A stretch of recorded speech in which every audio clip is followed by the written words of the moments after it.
在剧中，古晋曾对阿英投下重磅誓言：大泽山重生之日，便是你踏出青池宫之时。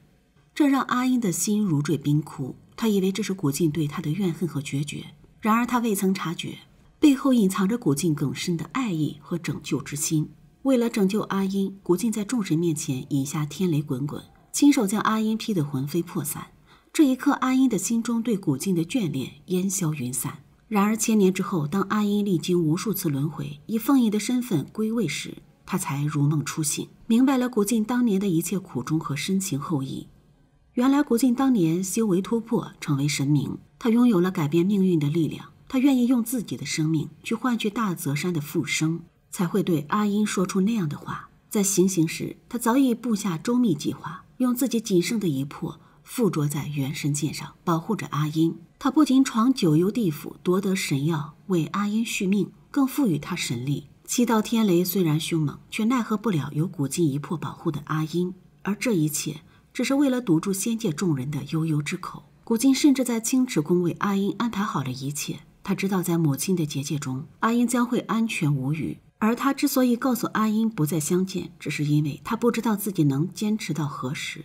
他不想让他承受更多的伤心和痛苦。当阿英和他告别时，他内心的挣扎和痛苦无以言表。他多想告诉他他会救他，但最终还是选择了沉默。当大泽山重生之日到来，他的阿英却消失了。自此之后，他如同行尸走肉般生活在天宫中，直到阿英入了天道轮回，在跳入奈何桥的一瞬，他感知到了他的存在。每年阿英的忌日，他都会来到奈何桥，希望能再次看见他。人生无常，阿英不知道自己轮回了多少次，每一次都带着上一世的记忆。刚开始他苦不堪言，渐渐的却将生死看透，从而冷眼看着这个世间。终于最后一次，阿英跳进奈何桥，元神归位，一降生就直接成神，凤仪归来。古晋这些年就是靠着寻找阿英的信念在强撑。当他看见了凤仪，总有一种莫名的亲切。也直到这个时候，他才知道当年是凤仪救了他，而不是孔雀。但是他还是没有认出凤仪就是阿英，因为阿英的性格是天真活泼，而凤仪则是高高在上，一副冰冷的样子。时光流转，当阿英的忌日再次来临，古晋在奈何桥畔听到了阿英和修言的对话，才恍然大悟，原来阿英就是现在的凤仪。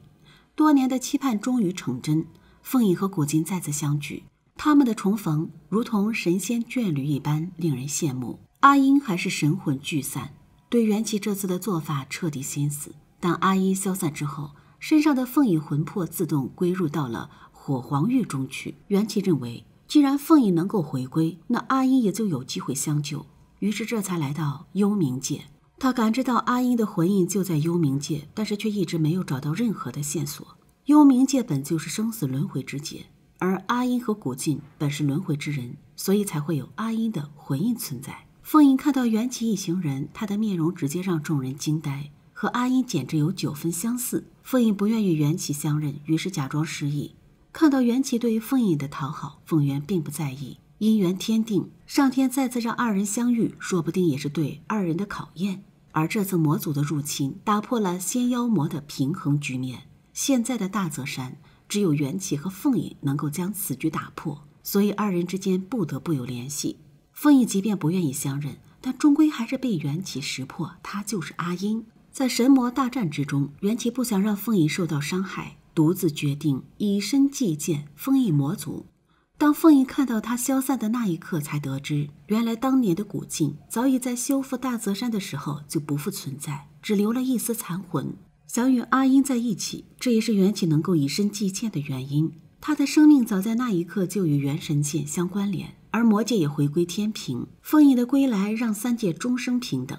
修言想让缘起和凤仪重归于好，于是让魔尊帮助他。魔尊为了还凤仪人情答应了。最后缘起归来，凤仪的等待还是值得的。在凤仪这部仙侠大剧中，观众见证了古晋和阿英之间跌宕起伏、感人至深的爱情故事。他们的爱情经历了生死离别、轮回转世，最终得以圆满，令人感慨万分。